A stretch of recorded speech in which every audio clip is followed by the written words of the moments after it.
I said alive and undamaged. Is that why you're still a second lieutenant?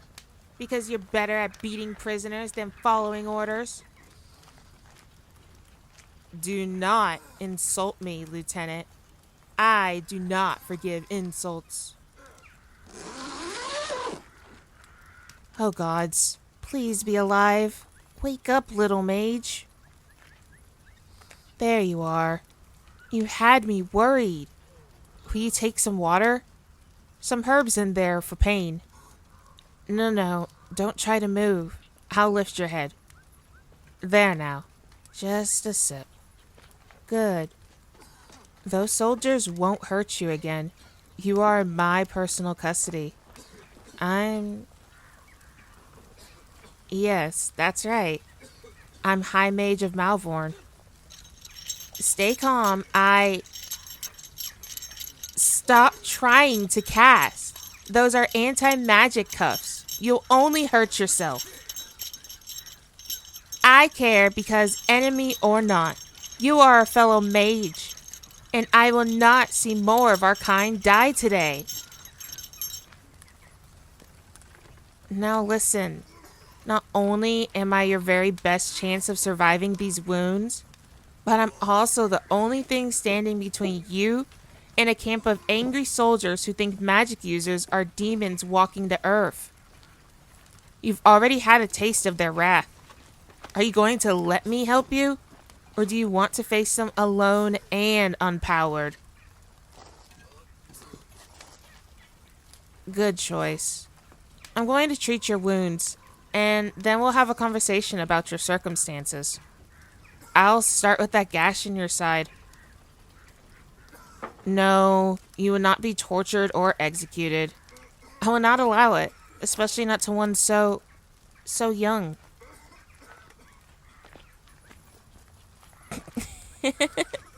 You'll appreciate this. I told my king that if an enemy mage were ever captured alive, that they should be given to me, so I could entrance them and siphon their power to enhance my own. Yes, you and I both know that's nonsense, but they don't. Is that what old Myrtle thinks about me these days? Funny, our soldiers say the same about you. Better to die to be taken alive by one of the evil demon mages. Of course you're not evil. You're defending your country. Has it ever occurred to you that maybe I'm doing the same for mine? This injury is not as bad as I feared. You've lost a lot of blood, but the wound itself is shallow. Yes, I believe I can fix you up just fine. Your people are going to feel very foolish they left you for dead. Now, this is a disinfectant salve of my own creation. It will sting like a bitch, and then you'll go numb, and I will stitch your wound. If I have your permission, then deep breath in. And here we go. That's it. Breathe through it. Hold on just a bit longer. And there. Feels better now? A bit more salve, and I'll get the needle. Of course I know Myrtle. She's just taken over the school when I was there. You didn't know that? I suppose I'm not an illustrious alum anymore.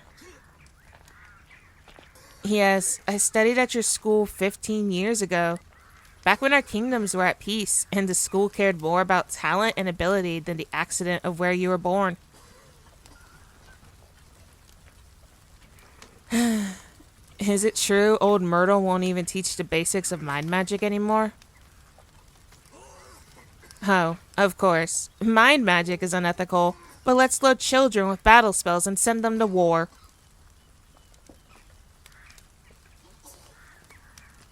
I'm sorry. I meant, yes, I can see you're the same age as a soldier, but you're so much more than a soldier. I thought the scouts were lying when they first reported it was just one mage casting that much arcane fire for so many weeks. And to do that at your age, a mage of your power should be studying, training, learning from the best in the world, exchanging passive-aggressive letters with your colleagues about the prior interpretation of Alcor's fourth theorem. Not exhausting yourself on battles that have nothing to do with our kind. I'm not surprised you collapsed as you did. Are there so few of you left that they'd risk burning you out? Trick you? Now. Interrogate is such an ugly word. I thought we were having a pleasant conversation. Alright, keep your secrets. And the rest of your blood. You're all stitched up. Thank you. Yes, I am that good. Let's have a look at the rest of you. Gods, you're bruised head to toe. But I'm not seeing anything else life-threatening. I have a tincture. The same numbing properties, but not as harsh. Alright? Alright. Close your eyes. I'll start with these bruises on your face. Relax. Yes, the soldiers absolutely believe you're a demon. You have to remember, our kingdom is not as rich in magical talent as yours. We don't have the finest mage school in the world. We have military might. Men and women who devote their lives to finding the best ways to hit each other with pointy bits of metal. Someone like you, with real power, it makes them feel so terribly small. Oh, they hate me too, but they have to tolerate me. I'm the one on their side. Now who's interrogating who? Yes, I'm the only mage of any real ability here. I have excellent job security and plenty of time for my own studies without Myrtle and her council looking over my shoulder. That said, a mage who is willing to join our side could really come out ahead. Well said. Yes, of course that was a test. If you'd betray your own principles and people so easily, you'd be of no use to me at all. Yes, I did say abuse. I suppose it's time to discuss what we're going to do with you. No, I'm not going to help you escape. Is that really what you want? To go back to being used as a weapon? No. I need you to think bigger. Haven't you ever wondered to yourself why the world is the way it is? Why we, who are gifted with power and sight, are called upon to expend that power? Indeed, our very lives. In service of courts and kingdoms who see us as nothing but assets to be used and discarded?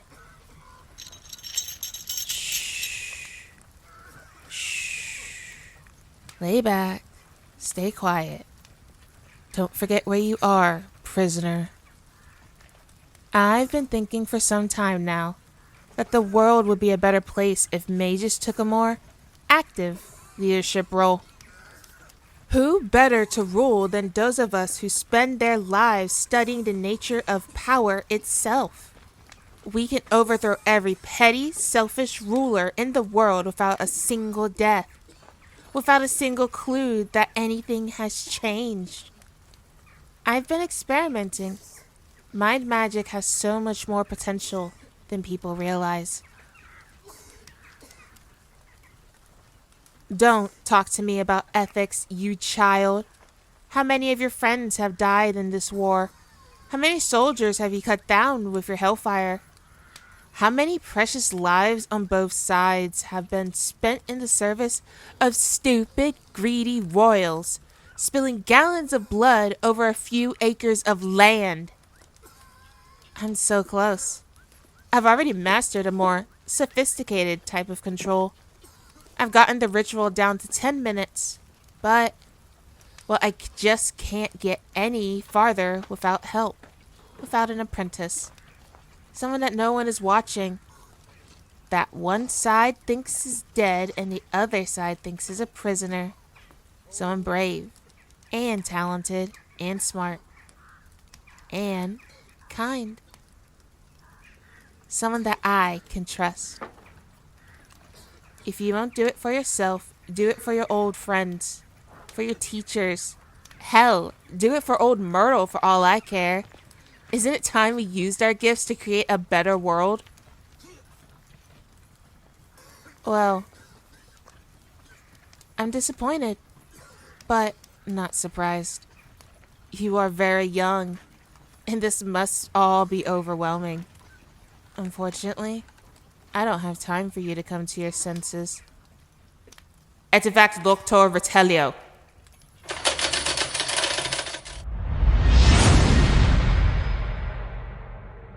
There now. Don't fight me.